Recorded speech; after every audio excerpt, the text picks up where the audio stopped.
Welcome back to Talk of the Town, and with me today I have Anna and Susan Donahoe, and they're with the Catalyst Project. Thank you both for being with us today. Thank you. I appreciate it. So happy to have you both here. And I want to start off with, for those who may not be familiar, what is the Catalyst Project? Let's start there. So the Catalyst Project is a recently founded nonprofit. Awesome. And basically we are a community of parent partnerships and therapeutic interventions. So we have up to 4 families, moms and their children, who have experienced homelessness, living together in a community-style housing arrangement, and they have access to extensive and individualized support and empowerment services there. Wow, that sounds pretty incredible and like a lot of work too. Yes. I'm sure a lot of help goes into making it all happen and putting it all together. And what would you say, what research and values are at the core of the work that the Catalyst Project does?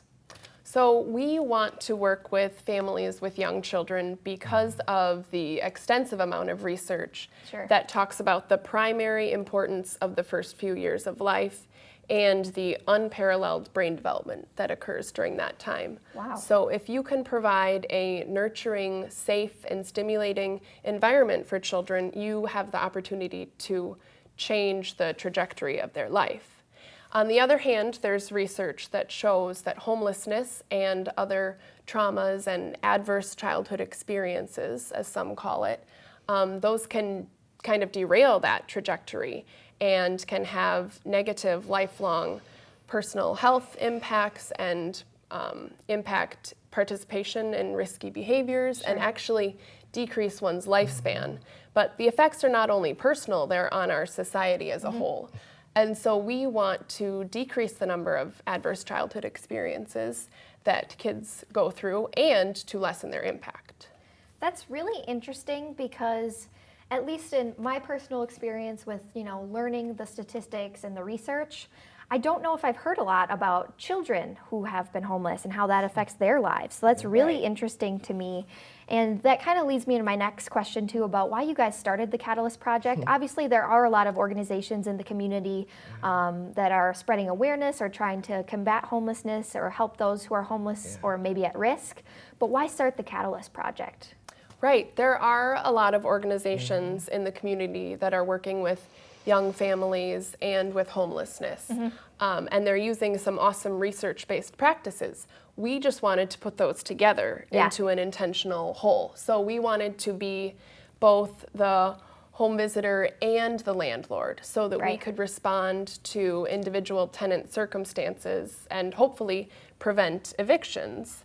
And we wanted to be the parent partner and the room designer so that we could put a play kitchen in the real kitchen and facilitate, allow for imitation and mimicking of adult behaviors and positive interaction during daily tasks. Very cool stuff. And I know you kind of answered this as well, but what would you say, is your goals or what you hope to accomplish through the Catalyst Project? Well, I'll take that one. Sure. Ultimately, we think that it's important, in fact, we know it's important to have the voice of people who have not been well served by society in on the conversation on what to do about those issues. Point. Yeah.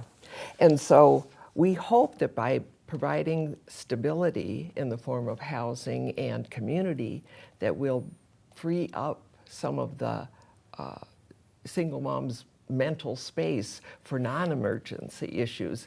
So as to develop her parenting and her own gifts beyond parenting to not only for herself, but for her family and for society. That's a great point as well, and it sounds like what you guys do is really a cohesive look, at the entire family, each individual member and how they interact together, as well as maybe the way they see themselves or see their, purpose in the world, which is, that's awesome. And we've only got a little bit of time left, but I want to know too how you guys are funded and how that all works there. Well, we really survive on private donations at this point. First Baptist Church has been very generous in funding us as well. We have written some grants. We had hoped to get Sure. $50,000 to support the first year of operating expenses, but so far the applications have not been successful, so Sure. we'll keep searching. Absolutely. So if maybe you're interested in their services, or maybe you want to donate your time, or if you're able to donate, financially, it's a great cause. You can find more information about them on their website. Again, this is Anna and Susan Donahoe with the Catalyst Project. Thank you both for being here. Welcome. We Thank you. appreciate it. And thank you to all of our guests, and thank you for watching today. You can find us next time only on Wisconsin's 57.